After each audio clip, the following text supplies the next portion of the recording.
వర్తమానం మధ్యాహ్న వార్తలకు స్వాగతం. వార్తలు చదువుతుంది మీ భాష. ఈరోజు వార్తలోని ప్రధానాంశాలు: కేథలిక్ బిషపుల సంఘం తీవ్ర హెచ్చరిక, హిందుత్వ దాడులపై ఆగ్రహం, అధికారుల నిర్వాకంపై ఆందోళన.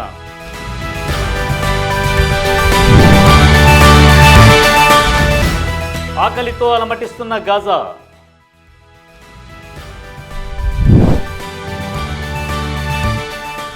వాట్సాప్ ద్వారా ప్రజా ఫిర్యాదులకు పరిష్కారం, హైదరాబాద్ కలెక్టర్ కొత్త సేవ ప్రారంభం. దేశంలో మైనార్టీలపై పెరుగుతున్న శత్రుత్వం, హింసను తీవ్రంగా విమర్శిస్తూ కేథలిక్ బిషపుల సంఘం సిబిసిఐ తీవ్ర ఆందోళన వ్యక్తం చేసింది.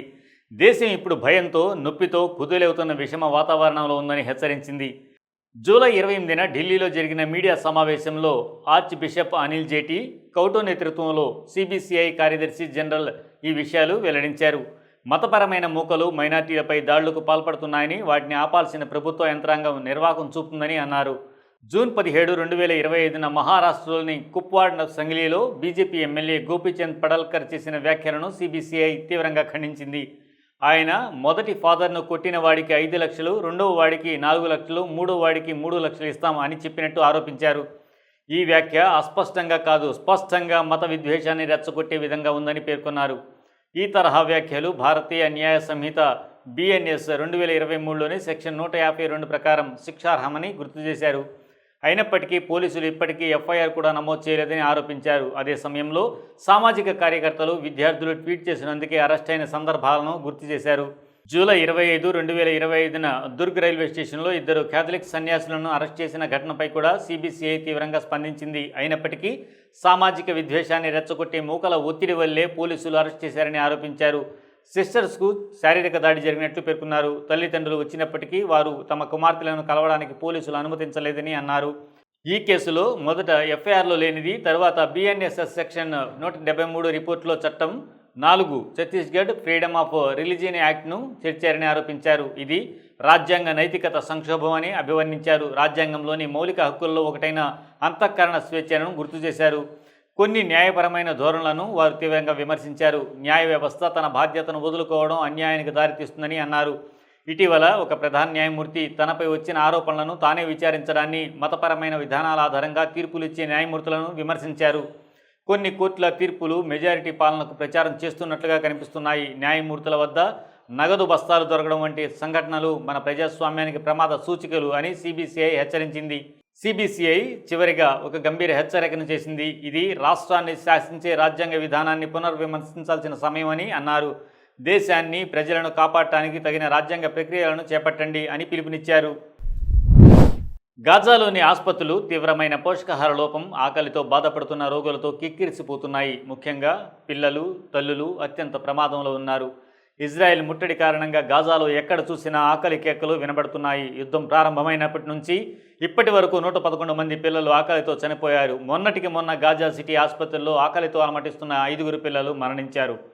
నెలలు నిండక ముందే పుట్టే పిల్లలు, పోషకాహార లోపంతో బాధపడుతున్న శిశువులకు బలహీనమైన రోగనిరోధక వ్యవస్థను నియంత్రించడానికి తగ్గ ఆహారం దొరకడం లేదని నాసర్ ఆసుపత్రిలో బ్రిటిష్ సర్జన్ డాక్టర్ నిక్ మెనార్డ్ అన్నారు. ఇక పోషకాహార లోపంతో పిల్లలు అంటువ్యాధులు, డీహైడ్రేషన్తో సతమతం అవుతున్నారని మధ్య గాజాలోని అల్ అక్సా మార్టిర్స్ ఆసుపత్రిలో పీడియాట్రిక్ కన్సల్టెంట్ డాక్టర్ హనియల్ ఫలీట్ అన్నారు. ఇలాంటి కేసుల్లో తక్షణం మరణాలు సంభవిస్తున్నాయని ఆయన వాపోయారు. ఈ మేరకు డాక్టర్ మేనార్డ్ ఫోన్ ఇంటర్వ్యూలో మాట్లాడుతూ, ప్రపంచంలో నేను ఊహించని పోషకాహార లోపం తీవ్రతను నేను గాజాలో చూశాను. ఆకలిని యుద్ధాయుధంగా ఉపయోగించుకుంటున్న వైనాన్ని చూసి నా కడుపు తరుక్కుపోతుంది. ఈ పిల్లలకు వెంటనే ఆహారం ఇవ్వకపోతే మరిన్ని మరణాలు సంభవిస్తాయని ఆ డాక్టర్ వాపోయారు. గాజాలోని పాలస్తీనియన్లలో 1/3 మంది వరుసగా రోజుల తరబడి ఆహారం లేకుండా ఉండవలసి వస్తుంది.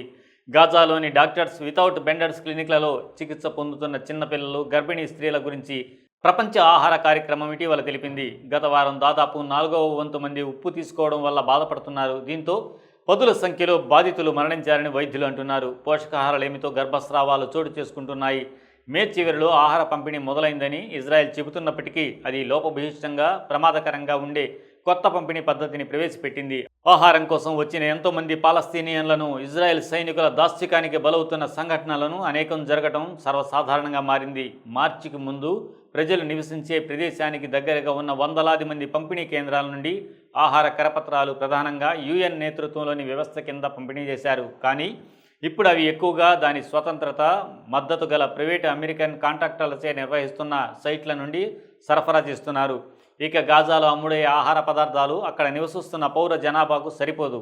బహిరంగ మార్కెట్లో 1 కిలోగ్రాము బియ్యం 22 పౌండ్లు, 1 కిలోగ్రాము టమోటా ధర 500 వరకు ఉన్నాయి. మాంసం, చేపలు ఎక్కువగా అందుబాటులో లేవు. మరో వంక ఆకలితో ప్రాణాలు కోల్పోతున్న గాజా ప్రజలకు తక్షణమే ఆహార పదార్థాలు, ఇతర నిత్యావసరాలను అందించాలని అమెరికా ప్రతినిధి సభలోని పలువురు సభ్యులు అభిప్రాయపడ్డారు. గాజాకు అత్యవసర సామాగ్రి అందకుండా ఇజ్రాయెల్ని దిగ్బంధనం చేయడాన్ని కొందరు తీవ్రంగా నిరసించారు. అమెరికా, ఇజ్రాయెల్ మద్దతుతో నడుస్తున్న బిహెచ్ఎఫ్ ఆహార పంపిణీ కేంద్రాల వద్ద సాయం కోసం ఎదురుచూస్తూ 1000 మందికి పైగా పాలస్తీనియన్లు ప్రాణాలు కోల్పోవడంపై వారు ఆందోళన వ్యక్తం చేశారు. హైదరాబాద్ కలెక్టర్ హరిచందన దాసరి ఒక వినూత్న కార్యక్రమంగా వాట్సాప్ ఫిర్యాదు పరిష్కార సేవను ప్రారంభించారు. ప్రజలు ఇకపై తమ ఫిర్యాదులు వాట్సాప్ నెంబర్ 7416687878కి మెసేజ్ ద్వారా పంపవచ్చు. ఇప్పటిలా కార్యాలయాలకు వెళ్లాల్సిన అవసరం లేదు. ఈ సేవ ప్రారంభంతో ప్రజలు ఇక ప్రభుత్వ కార్యాలయాలకు ఫిర్యాదుల కోసం వెళ్లాల్సిన అవసరం ఉండదు. వాట్సాప్ ద్వారా ఫిర్యాదు పంపడం వల్ల ప్రక్రియ వేగంగా, సులభంగా పూర్తవుతుంది. ప్రతి ఫిర్యాదుకు ఒక ప్రత్యేకమైన ట్రాకింగ్ ఐడి ఇచ్చి సంబంధిత శాఖకు పంపిస్తారు. అనంతరం యాక్షన్ టేకెన్ రిపోర్టు ATR ఇచ్చి సమస్యకు పరిష్కారం జరిగిందో లేదో స్పష్టత ఇస్తారు. ఇది స్పష్టత, బాధ్యత ఉన్న విధానాన్ని అందిస్తుంది. ఈ సేవ ముఖ్యంగా వృద్ధులకు, వికలాంగులకు, అలాగే కార్యాలయాలకు వెళ్లలేని ఉద్యోగులకు ఎంతో ఉపయోగకరంగా ఉంటుంది. వాట్సాప్ ద్వారా సేవలను అందించడం ద్వారా ప్రజలకు వేగవంతమైన, సమర్థవంతమైన సేవలు అందించడమే కలెక్టర్ కార్యాలయం ఉద్దేశమని తెలిపారు.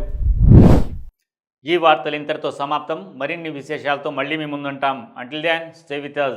ధన్యవాదాలు.